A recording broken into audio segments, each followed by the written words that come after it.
আসসালামু আলাইকুম খামারি ভাই ও বোনেরা, কেমন আছেন সবাই? আশা করি অনেক ভালো আছেন। বন্ধুরা, প্যারেন্টসের উদ্দেশ্যে খামারে মুরগি তুললাম। এই জাতটি হচ্ছে অরিজিনাল সুপার হাইব্রিড। বন্ধুরা, বাচ্চার বয়স হচ্ছে আজকে 21 দিন। মাশাল্লাহ খুব চঞ্চল আছে।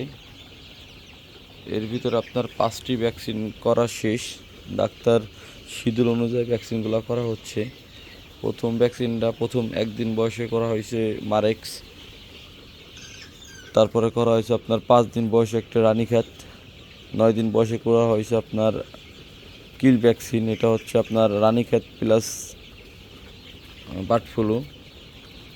আর 11 দিন করা হয়েছে আপনার গাম্বোরা। 18 দিন করা হয়েছে আপনার গাম্বোরা। এখন 24 দিনে একটা করব রানীক্ষেত। এরকম শিডিউল অনুযায়ী প্রায় 12 থেকে 15টা মানে ভ্যাকসিন করা লাগতে পারে 120 দিনের ভিতরে। না আর একটু কমও করা লাগতে পারে, আমি জানা নাই। হয়তো ডাক্তার শিডিউল অনুযায়ী যে ভ্যাকসিনগুলো করতে বলে ওগুলাই করার চেষ্টা করতেছি। ভ্যাকসিন কোনোটাই বাদ দেব না, কারণ হচ্ছে প্যারেন্টসে ভ্যাকসিন হলো অনেক নির্ভর একটি জিনিস।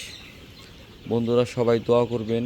এখানে আমি 850 পিস মুরগি উঠাইছি। এগুলা মুরগি বাছাই করানো হয়েছে, তারপরেও আমি আরেকটা বাছাই দেবো। 500 পিস মুরগি রাখার চেষ্টা করব। আর হচ্ছে মোরগ রাখবো 60 থেকে 70 পিস, কারণ 10 পিসের জন্য একটা, 100 পিসের জন্য 10টা, এরকম 500 পিসের জন্য হয়তো 550 পিস হয়। সে জায়গায় আমি 60 থেকে 70 পিস রাখার চেষ্টা করব, কারণ এগুলা বীজ ডিম যেন ভালো হয়। আশা করি আপনারা সবাই দোয়া করবেন।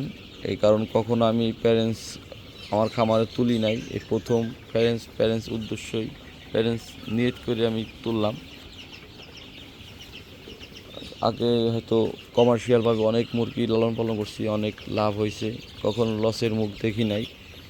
এই প্রথম আমি প্যারেন্টসের চিন্তা ভাবনা করে উঠাইলাম, কারণ কমার্শিয়ালভাবে আপনার 2 মাস পালার পরে মুরগি বিক্রি করে দিতে হয়, এটা আপনার ঘর রেডি করতে হয়।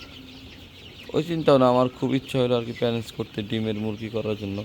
বীজ ডিম করব, বাচ্চা উৎপাদন করব, খামারিদের বাচ্চা ভালো বাচ্চা দিব, এরকম নিয়ত করে আমি বাচ্চাগুলা তুলছি। সবাই দোয়া করবেন শেষ পর্যন্ত যেন ভালো একটা ফলাফল আমার খামার থেকে আসে।